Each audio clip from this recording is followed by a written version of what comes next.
Okay, so again, we speaking about you and your story and you being a legend at the game and probably the best lightweight that they would never hear about as far as public.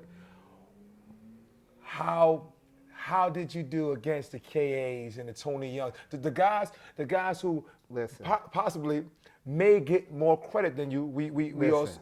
So I want to know, how did you do about? How did you do about? KA never beat me until Never? I was after 50 years old.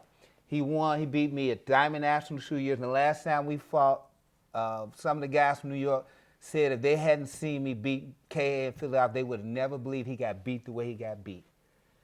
KA had never beaten me. I can remember being in D.C. in 1985, and KA, they switched us around. I was supposed to fight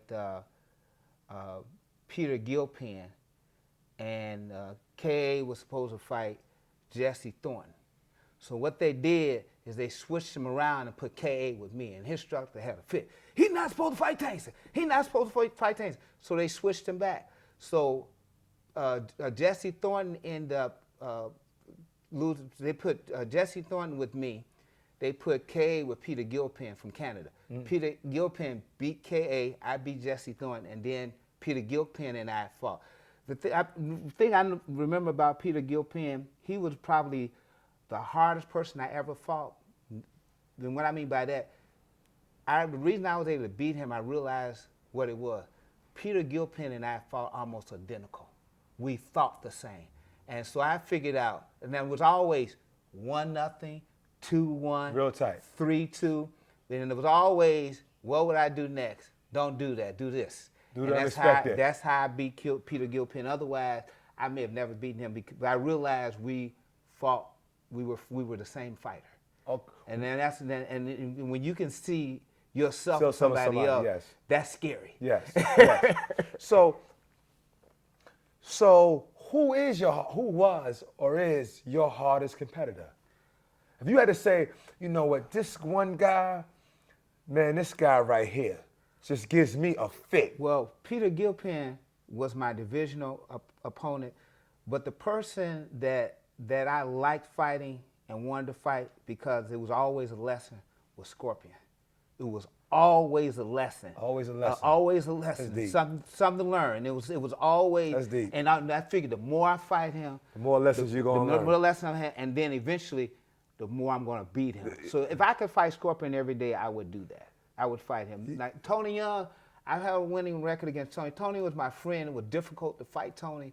But and I had more problems with him after we became really good friends because I didn't have that competitive edge. Yeah. But Tony, we fought well. Kay had never beaten me until a couple of 06 or something at the Diamonds. But then eventually I came back. But had never. But there was a guy named Aka. He was from South America, South Africa. His name was Aka. Aka. I didn't like fighting this brother. What it was is that as long as he was fighting a black guy, he was gonna win the division. I mean, every time I hit him something, I hurt. I hit him, I hurt. He hit me, I hurt. I'm going like, what is it? Then he would fight a white guy, and he would move and withdraw technique. And I think it was because he was from South Africa and he couldn't hit a white guy. But as long as he wasn't fighting a white guy, he was winning. He was winning, and that guy just gave me fits. Just every time I got in a ring with him, I knew I was gonna hurt, and I wasn't afraid of nobody, you know. But this guy, and understanding your opponent is how you survive the matches. So he was the guy that hurt my body. Peter Gilpin was the person who challenged my thinking because I knew I was fighting myself, and then Scorpion was the person that I was learning from and trying to overcome. How does this guy keep getting better? Every time I do something, he's able great adjustments. to make the readjustment and come back. And so I had to keep readjusting back and forth with him.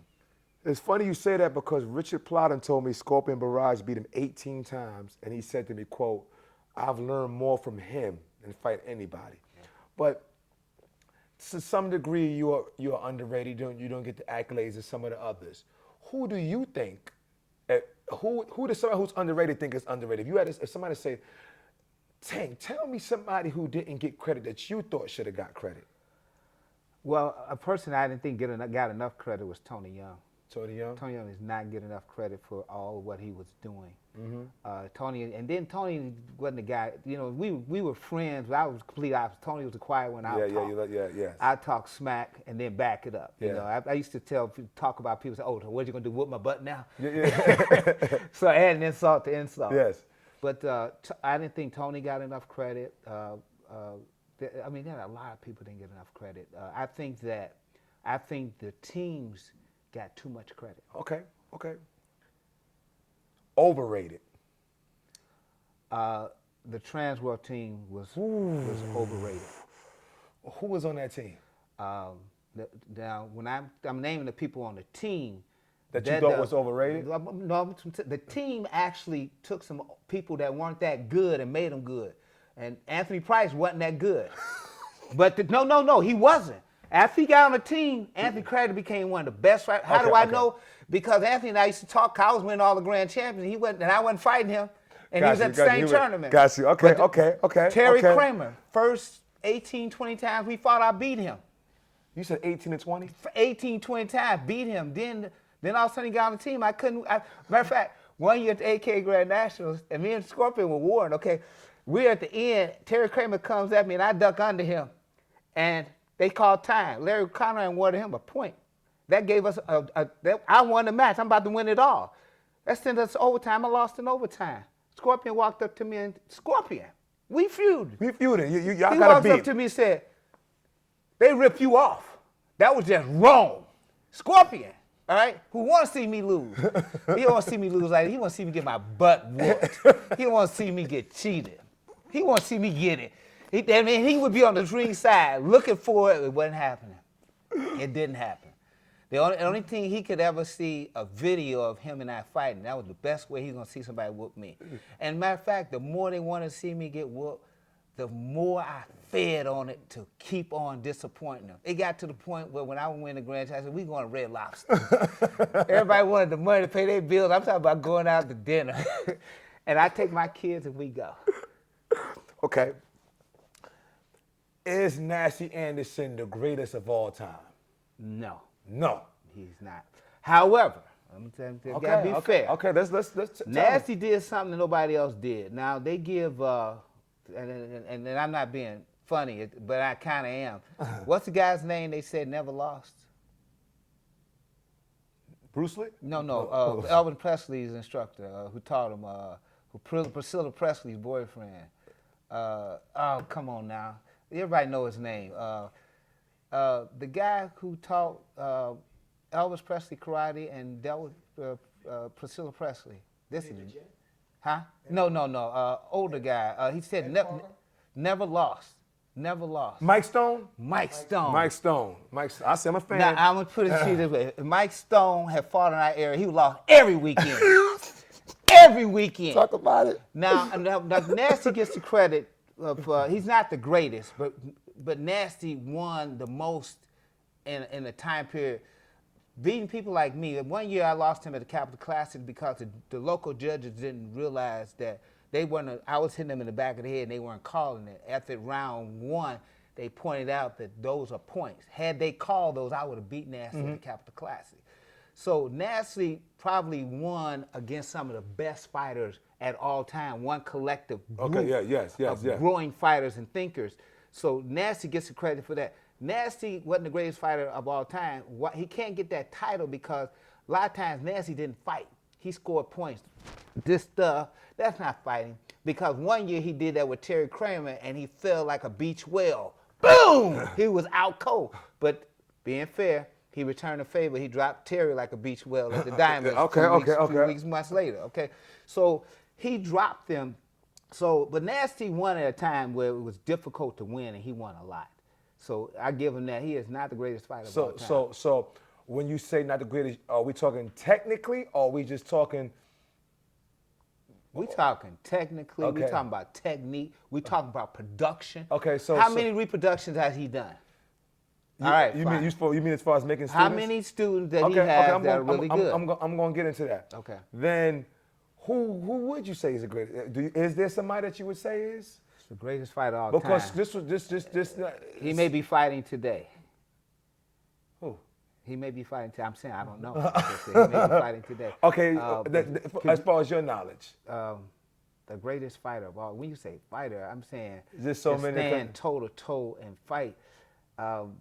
You know, I mean, you got to throw Bill Wallace in there because he can fight. He can fight. He fought. He didn't just score points. Mm-hmm. Bill Wallace is in there. God, Robert Harris was good, man. I love watching Robert Harris fight. Robert Harris from Georgia. Robert Harris was really good. Okay, these are guys that you're talking about who you like physically. I like what they didn't get enough credit, but they were winners. Okay. Right. And if they had teams back then, these guys would have been the ones. Okay, so tell me about this rivalry that I'm hearing about you and Marty Eubanks. What started this?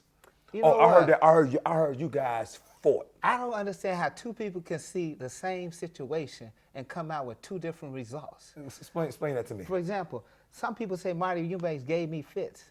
He didn't give me nothing. And I'm not trying to diss Marty. I mean, I've seen Marty. I got in his head. He's told me that. His classmates in the room that told me. What started it was, and I'm going to go ahead and put it out there. I was out in California, and I was walking through the lobby, and they were sitting there talking, and I overheard Marty's age. And I stopped and said, wait a minute. That means you were fighting my 13-year-olds when you were 19 years old.